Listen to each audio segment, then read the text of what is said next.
Namaskar, I am Manoj Kumar. Welcome to in the program Press Meet. In this program, we cover press conference, media interaction, and a speech of the chief guest at the program. So, without spending so much time, let's go to the video. एक ये तस्वीर है किसान आंदोलन के दौरान की तस्वीर है। किसान अपने हक की मांग कर रहे थे और उन पर लाठियां बरसवाने का काम इसी हरियाणा की सरकार ने किया था। डबल एक्शन की सरकार ने किया था, नरेंद्र मोदी ने किया था। और दूसरी एक ये तस्वीर है, एरियल व्यू है। किसान अपना हक मांगने के लिए दिल्ली आना चाहते थे और जब दिल्ली किसान जाना चाहते थे, जो राष्ट्र की राजधानी है, वहां कोई भी जा सकता है, उनके रास्ते खुदवाकर, उन पे कीले गड़वाकर, उन पे सीमेंट की चट्टानें लगा दी गई और किसानों के ऊपर आंसू गैस के गोले ही नहीं, लाठियां भी बरसाई गई। तो हरियाणा जब 10 साल बाद चुनाव आकर हिसाब मांग रहा है, तो हिसाब इन सब चीजों का होगा। लेकिन ये तस्वीर मैंने आपको इसलिए दिखाई क्योंकि जो किसान आंदोलन हुआ उसमें पंजाब के किसान, हरियाणा के किसान, देश के सभी किसान अपना हक मांग रहे थे और वो कह रहे थे कि ये 3 काले कानून गलत है, इनको वापस लिया जाए। वो अपने हक की लड़ाई लड़ रहे थे। 750 किसानों की शहादत हो गई, किसानों पर लाठियां बरसवाई गई, आंसू गैस छोड़ी गई, उनके रास्तों में कीले गड़वाई गई, चट्टानें लगवाई गई। हरियाणा के तमाम किसानों पर फर्जी मुकदमे और एनआईए के केसेस तक चलवाए गए। इन्हीं किसानों को बीजेपी के नेताओं ने आतंकी, मवाली, गुंडा, खालिस्तानी न जाने क्या क्या कहा। और उसके बाद क्योंकि यूपी का चुनाव था, पता चल गया था कि सारे किसान, सारे अन्नदाता खिलाफ हो चुके हैं, तो नरेंद्र मोदी को अपनी नाक रगड़ के काले किसान कानून वापस लेने पड़े। लेकिन कल भाजपा की सांसद कंगना रनौत जी का कहना है कि ये तीनों कानून वापस आने चाहिए। तो फैसला तो हरियाणा करेगा कि क्या ये कानून वापस आएंगे या नहीं आएंगे। क्या आप ऐसी सरकार बनाएंगे जो आप पर लाठियां बरसाएगी, आपको गालियां देगी, आपको आतंकी मवाली कहेगी, या आप ऐसी सरकार बनाएंगे जो आपको लीगल एमएसपी की गारंटी देगी। भाजपा की सांसद का व्यक्तिगत विचार तो कुछ होता नहीं। मैं आपको यहाँ पर अगर एड्रेस कर रही हूँ, मैं आपके सामने प्रेस वार्ता कर रही हूँ, तो मेरा व्यक्तिगत विचार तो कुछ है नहीं। मैं जो कह रही हूँ, मैं कांग्रेस के अधिकृत प्रवक्ता हूँ। आलोक भाई जो कहेंगे कांग्रेस के प्रवक्ता, इसलिए कहेंगे हम उनकी बातें। एक एमपी का व्यक्तिगत विचार क्या होता है? और अभी तक भारतीय जनता पार्टी का कोई भी अधिकृत बयान नहीं आया है। आज मोदी जी आ रहे सोनीपत, मोदी जी बोले मंच से कि हम काले किसान कानून वापस नहीं लाएंगे। नड्डा जी निकाले चिट्ठी, नड्डा जी बुलाए एजेंसी को और बोले कि नहीं, हम काले किसान कानून वापस नहीं लाएंगे। जब हम बीजेपी की चुप्पी देख रहे हैं, जब हम ये देख रहे हैं कि इसका अधिकृत तौर पर इसको गलत भी नहीं कहा जा रहा है, तो हम क्यों ना माने कि ये पार्टी का स्टैंड है। और कंगना जी तो महज मुखौटा है। भारतीय जनता पार्टी टेस्ट करना चाह रही है कि क्या फिर से वो काले किसान कानून वापस ला सकती है, किसान विरोधी कानून। और ये फैसला हरियाणा को करना है, ये असल बात। और इस फैसले का जवाब या तो नरेंद्र मोदी आज सोनीपत में दे या नड्डा जी ने, जो भी है, ये फैसला हरियाणा करके रहेगा। क्योंकि बड़े बड़े मुद्दों पर चुनाव ये हो रहा है। ये चुनाव तय करेगा कि 10 साल से किसानों की दुर्दशा का, पहलवानों की दुर्दशा का, जवानों की दुर्दशा का आखिर जिम्मेदार कौन है।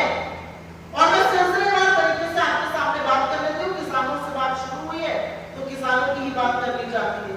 10 साल में किसानों की दुर्दशा किसी से छुपी नहीं है। 10 सालों में खेती की कीमत बढ़ के चौगुनी हो चुकी है। 10 साल में लीगल एमएसपी का वादा किया था, एमएसपी का झुंझुना पकड़ाकर किसानों की 750 किसानों की शहादत के बाद कोई मेरे लिए थोड़ी मरे। ये किसानों की दुर्दशा है। जवानों की हम क्या बात करें? जवानों को, जो जवान तपते हुए रेगिस्तान से लेकर हाड़ कांपती हुई सियाचिन की ठंड तक इस देश की सुरक्षा करता है, इस देश की रक्षा करता है, अपने प्राणों की बाजी लगा के काम करता है, उस जवान को आपने शहीद का उसके दर्जा में छीन लिया, आर्मी में भी दो फाड़ कर दी। एक आर्मी का हिस्सा अग्निवीरों वाला, ना वहां कोई शहीद होगा, ना पेंशन मिलेगी, ना कोई और सहूलियत मिलेगी, वो 4 साल में रिटायर हो जाएगा 23 साल की उम्र में। और दूसरा वाला जो हिस्सा होगा वो अपने आप चलेगा। तो हरियाणा का जो किसान का बेटा रिटायर होकर 23 साल में आएगा, वो क्या करेगा? भारतीय जनता पार्टी कहती है उसको पक्की नौकरी देंगे, सेना में दे दीजिए ना पक्की नौकरी। तो जवानों के साथ आपने ये किया। हरियाणा के युवाओं का आपने ये हाल किया कि अगर इजराइल के युद्ध क्षेत्र में जाने के लिए लाइन लगती है तो सबसे ज्यादा लंबी लाइन हरियाणा के हमारे बच्चे लगाकर खड़े। हरियाणा के हमारे लड़के डंकी करने को मजबूर है। राहुल गांधी उनमें से किसी से मिले थे, काफी लोगों से अमेरिका में, और फिर उनके परिवारों से करनाल में मिले। कितना दुखद है कि यहाँ पर रोजगार नहीं है, इसलिए लड़कों को ये करना पड़ रहा है। हरियाणा का ये हाल कर दिया कि 5000 सफाई कर्मचारियों की नौकरियां निकलती हैं और उसमें 46,000 आवेदन देने वाले पोस्ट ग्रेजुएट और ग्रेजुएट। एक तो पास में पढ़ाने वाला टीचर भी ले रहा है आवेदन, वो कह रहा 10-12,000 यहाँ मिलते हैं, 15,000 वहां मिलते हैं, कच्ची सफाई कर्मचारी की नौकरी के लिए वो आवेदन देने को तैयार है। हरियाणा को आप इस कगार पर ले आए हैं कि 2 लाख से ज्यादा सरकारी पद खाली पड़े। हरियाणा को इस कगार पर ले आए हैं कि 35% करीब बेरोजगारी में हरियाणा देश में नंबर 1 है। कांग्रेस की सरकार से अभी तक बेरोजगारी की दर 3 तिगुनी हो चुकी है। तो किसका भला कर रहे हैं? और फिर पहलवानों की बात करते हैं। यही पहलवान जब मेडल लेकर आते हैं तो इनसे खूब हाथ मिलाया जाता है, इनका खूब मान बढ़ाया जाता है। और जब हमारे देश की सबसे होनहार बेटियां, जिन्होंने इस देश का मान बढ़ाया, हरियाणा की हमारी बेटियां, जब वो कहती हैं कि हमारे साथ जाति हुई, हमारे यौन शोषण हुआ, हमारे साथ गलत हुआ, तो उन बेटियों पर आप अत्याचार करते हैं, उन बेटियों को सड़कों पर घसीटते हैं और घुटनों तले रौंदवाते हैं। कोई नहीं भूला है कि साक्षी मलिक से लेकर विनेश फोगाट का आपने क्या हाल किया था। और हरियाणा चुन चुन कर अपनी बेटियों की अस्मिता पर जो प्रहार हुआ है उसका बदला लेगा। हरियाणा बुरा नहीं है उन दर्द से, और हरियाणा जरूर हिसाब करेगा, क्योंकि हरियाणा 10 साल का हिसाब मांग रहा है। 9.5 साल आप एक मुख्यमंत्री लगते हैं, जब सब चौपट हो जाता है तो आप मुख्यमंत्री बदल देते हैं, उप मुख्यमंत्री बदल देते हैं, भाजपा के अध्यक्ष को बदल देते हैं, तो 9.5 साल में खुदाई थोड़ी हो जाएगी। 10 साल की आपकी सरकार, और 10 साल की आपकी सरकार में जो अपराध बढ़े हैं, जो कानून व्यवस्था ध्वस्त हुई है, वो सबके सामने। राष्ट्र की राजधानी दिल्ली से 20 किलोमीटर दूर दिन दहाड़े गोली मारकर आर्य मिश्रा की हत्या हो जाती।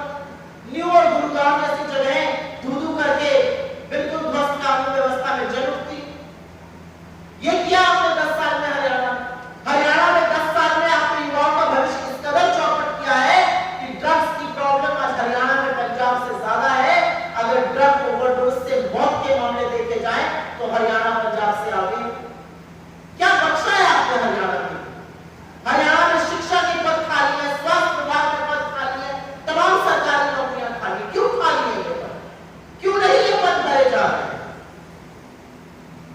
और अगर बात कर लीजिए भ्रष्टाचार की, जो अपरंपार है, उसका तो भाई कोई हिसाब ही नहीं है। चाहे वो गार्डन का खनन घोटाला हो, चाहे वो यमुना खनन घोटाला हो, चाहे शराब घोटाला हो, चाहे मेट्रो के बदलाव में करके घोटाला हो, चाहे अमृत योजना व सफाई घोटाला हो, फरीदाबाद निगम घोटाला हो, रजिस्ट्री घोटाला हो, धान खरीद घोटाला हो, भर्ती घोटाला हो, इस फसल बीमा की बात करते हैं उसका घोटाला हो, बिजली मीटर घोटाला हो, मतलब घोटालों से पूरा हरियाणा आतंकित है। तो ये पूछा क्यों ना जाए कि हरियाणा का क्या होगा? हरियाणा बेरोजगारी झेल रहा है, हरियाणा महंगाई झेल रहा है, आसमान